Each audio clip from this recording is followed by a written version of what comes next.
Assalamualaikum warahmatullahi wabarakatuh. Di sini saya akan menjelaskan pertemuan kedua, yaitu filter atau efek suara dan video pada OBS Studio. Yang pertama itu, pertama kalian harus menggunakan filter audio.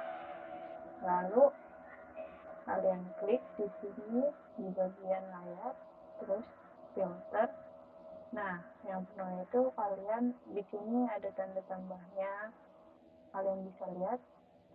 Nah, yang pertama itu kita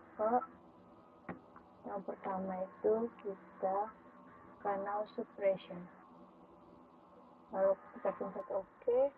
Nah, di sini kalian bisa memilih bisa low quality atau more CPU. Mungkin di sini saya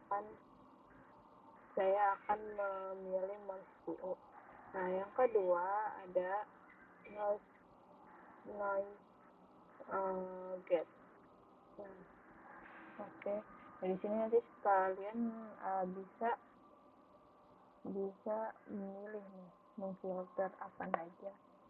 Nah, yang ketiga ada komposer.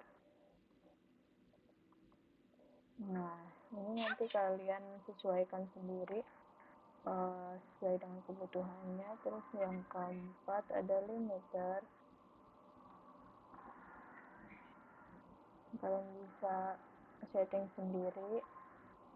Dan yang terakhir ada gain. Nah, di sini kalian bisa men-setting sendiri. Kalau saya lebih sesuai dengan default aja. Oke, sekian, terima kasih. Wassalamualaikum warahmatullahi wabarakatuh.